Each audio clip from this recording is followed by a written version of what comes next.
वैसे तो लोकसभा चुनाव 2024 के नतीजे 4 जून को आने हैं, लेकिन देश में एक सीट ऐसी भी है जहां वोट डालने से पहले ही बीजेपी जीत गई है। ये सीट है गुजरात की सूरत लोकसभा सीट। यहां तीसरे चरण में 7 मई को वोटिंग होनी है, लेकिन उससे पहले ही बीजेपी उम्मीदवार मुकेश दलाल निर्विरोध जीत गए हैं। आइए बताते हैं कैसे। लेकिन उससे पहले आपसे एक अपील है कि अगर आप चाहते हैं कि स्वतंत्र पत्रकारिता मजबूत हो तो हमें सपोर्ट करें। इसके लिए आप क्विंट हिंदी का मेंबर बन सकते हैं, जिसके आपको भी कई फायदे मिलेंगे। ज्यादा जानकारी के लिए डिस्क्रिप्शन में दी गई लिंक का रुख करें। तो एक अकेला हिंदुस्तान को बचाने वाला चुनाव है। तो ऐसा क्या हुआ है कि सूरत में बीजेपी का कैंडिडेट निर्विरोध जीत रहा है? सूरत सीट से कांग्रेस के उम्मीदवार नीलेश कुंभानी थे। इनकी उम्मीदवारी 21 अप्रैल को खारिज कर दी गई। जिला निर्वाचन अधिकारी ने पहली नजर में यह पाया कि नीलेश कुंभानी के प्रस्तावकों के जो हस्ताक्षर थे उनमें विसंगतियां यानी गड़बड़ियां थी। ये प्रस्तावक एक तरह से आई विटनेस होते हैं और उनके सिग्नेचर्स में गड़बड़ियां पाई गई। इसके साथ साथ कांग्रेस के बैकअप उम्मीदवार सुरेश पड़साला का भी नामांकन फॉर्म अमान्य करार दिया गया।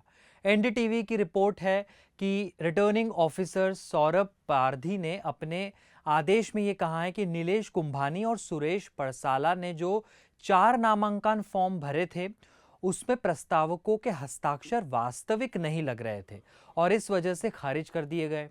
इंडियन एक्सप्रेस की रिपोर्ट के अनुसार नीलेश कुंभानी के 3 प्रस्तावकों ने कहा था कि उन्होंने तो नामांकन फॉर्म पर हस्ताक्षर किए ही नहीं थे। इसके बाद रिटर्निंग ऑफिसर सौरभ पारधी ने नीलेश कुंभानी से इस पर स्पष्टीकरण मांगा था। रिपोर्ट के अनुसार कुंभानी ने बताया था कि उन्होंने अपने प्रस्तावकों से संपर्क करने की कोशिश की, लेकिन उनका पता ही नहीं चल पा रहा है। वे या तो अंडरग्राउंड हो गए हैं या उनका अपहरण कर लिया गया है, ऐसा कुंभानी ने कहा। इसके बाद रविवार 21 अप्रैल को रिटर्निंग ऑफिसर ने सुबह 11 बजे भारी पुलिस सुरक्षा के बीच अपने ऑफिस में विशेष सुनवाई की। इसके बाद तीनों प्रस्तावकों के हस्ताक्षर को पैन कार्ड, ड्राइविंग लाइसेंस और बिक्री के कागजातों से मिलाया गया। फिर यह फैसला सुनाया गया कि हस्ताक्षर एक जैसे नहीं थे, उसमें गड़बड़ी थी। खास बात यह है कि कांग्रेस उम्मीदवार नीलेश कुंभानी ने इंडियन एक्सप्रेस को यह बताया है कि जो 3 प्रस्तावक उनके साथ आए थे वे उनके साले, भतीजे और बिजनेस पार्टनर है। सोचिए वही गायब हो गए। अब इस सीट से कांग्रेस के अलावा बीएसपी ने भी अपना प्रत्याशी खड़ा किया था। तो बीएसपी के जो प्रत्याशी है प्यारेलाल, उन्होंने अपना नामांकन खुद ही वापस ले लिया है। तो सूरत में कुल 11 उम्मीदवार हो गए थे। कांग्रेस के 2 उम्मीदवार थे जिनका नॉमिनेशन रद्द हो गया। फिर बीएसपी के उम्मीदवार ने भी अपना नॉमिनेशन वापस ले लिया और बचे हुए बाकी सभी के सभी निर्दलीय उम्मीदवारों ने भी अपना नॉमिनेशन वापस ले लिया है। ऐसे में अब केवल एक ही उम्मीदवार बीजेपी के मुकेश दलाल मैदान में बचे हैं और वे निर्विरोध सांसद बन गए हैं। नियम यही है कि अगर किसी सीट से केवल एक ही उम्मीदवार है तो वहां चुनाव नहीं होंगे, उस इकलौते उम्मीदवार को ही विजयी घोषित कर दिया जाता है, कोई वोटिंग की जरूरत नहीं होती। मुकेश दलाल की जीत पर गुजरात के सीएम और बीजेपी नेता भूपेंद्र पटेल ने भी उन्हें बधाई दे दी है। बता दें कि 63 वर्षीय मुकेश दलाल बीजेपी शासित सूरत नगर निगम की पूर्व स्थायी समिति के अध्यक्ष हैं और वर्तमान में पार्टी की सूरत शहर इकाई के महासचिव भी हैं।